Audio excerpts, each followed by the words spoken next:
iTwin Capture Modeler can detect 3 types of targets: QR codes, chili tags, and April tags. Each target has different characteristics and is suitable for specific mapping scenarios. QR codes are the most versatile. They can be used as control points, user tie points, and constraints, making them ideal for asset tagging and precise geo-referencing.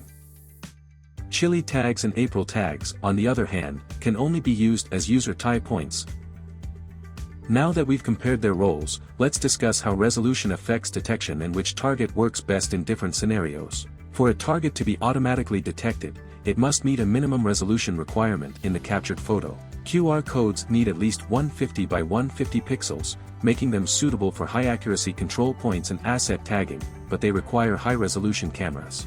Chili tags, detectable at 60 by 60 pixels, are a great choice when fast deployment is needed without high-resolution imagery. April tags, requiring just 35 by 35 pixels, are the most efficient for GCP automation, making them ideal for large-scale drone surveys. The required target size depends on the drone's ground sampling distance or GSD. For a standard flight with 1 cm GSD, targets must be printed at different sizes to ensure detection.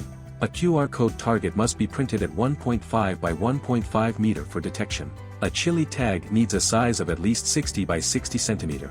And an April tag requires only 35 by 35 cm, making it the most efficient for automated GCP workflows. Considering detection efficiency and target size, April tags are the best choice for automating GCP detection in iTwin Capture Modeler for most cases. Now, let's see how this works in action.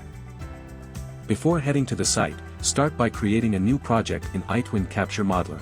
Use the Target Creator tool to generate April tags, which will be used for automatic ground control point detection. Once generated, you can preview the April tags by opening the folder where they are saved. Ensure all tags are correctly created before printing and deploying them. On-site, carefully place the targets on the ground in secure locations. Make sure they remain undisturbed throughout the entire mission to maintain accuracy. Use a survey-grade device to accurately record the center position of each target for precise geo-referencing. Proceed with data capture, ensuring that each target is visible in at least 3 images and meets the required resolution for detection. Prepare a columned text file containing the precise coordinates of the ground control points. Ensure that each GCP name exactly matches the April tag ID, as labeled beneath the printed targets. After returning from the site, open iTwin Capture Modeler. Create a new block and import all captured photos. This will serve as the foundation for automatic target detection. Next, navigate to the Survey tab and import your GCP file. Select the correct parsing options, set the right spatial reference system, and map the appropriate fields. Ensure that all imported GCP names exactly match the corresponding April tag IDs. Now, submit the Aerotriangulation process. In the Positioning and Geo-referencing tab, enable the Use Targets option. This allows for automatic control point adjustments. In the Settings tab, confirm that April tags are selected before submitting Aerotriangulation.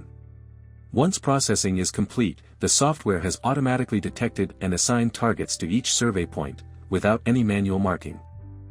This significantly reduces workflow time, making the GCP integration process faster and more efficient.